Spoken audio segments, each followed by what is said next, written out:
This man stuffing cash into a plastic bag is the second most powerful man in African football. This referee taking $600 was due to be officiating at the World Cup this month.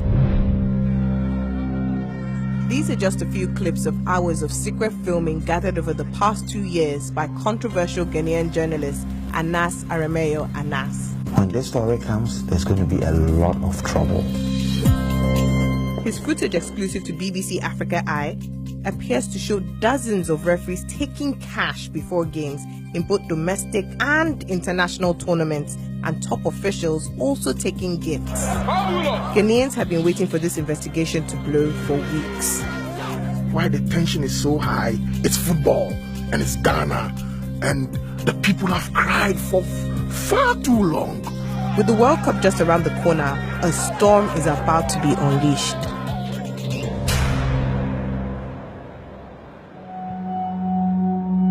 The scale of Anas's investigation is huge.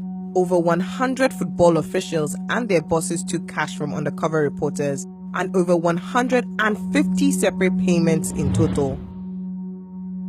These money transfers occurred before Ghanaian Premier League, Champions League, and major international games.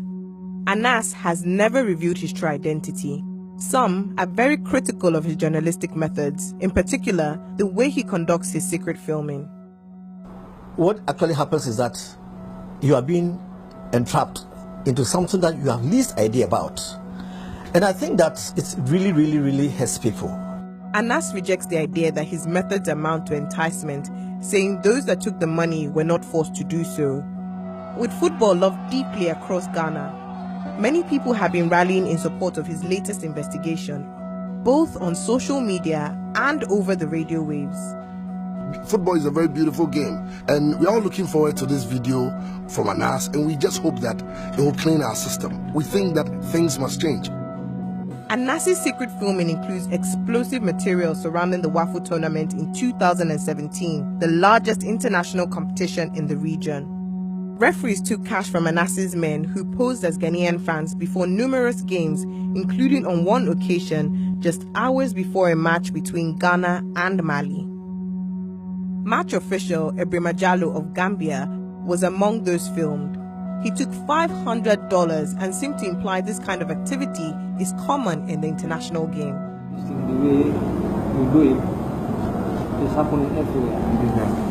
I told you in the morning, it's not a matter of bribery or the way I think trying to bribe me or try to bribe me. It's not my fault. What is important there is the relationship. Jallo told the BBC he had never been given any money to fix a match. He denied wrongdoing. It's against the rules of FIFA and the Ghanaian Football Association for referees or officials involved with the game to take any cash gifts. Anas's investigation went beyond regional football and targeted a major international referee, Rangi Marua of Kenya, who was due to be running the line as an assistant referee at the World Cup in Russia. He was approached by an undercover journalist posing as a Ghanaian football official during the African Nations Championship. Marua, sitting in a hotel room, took $600 in cash.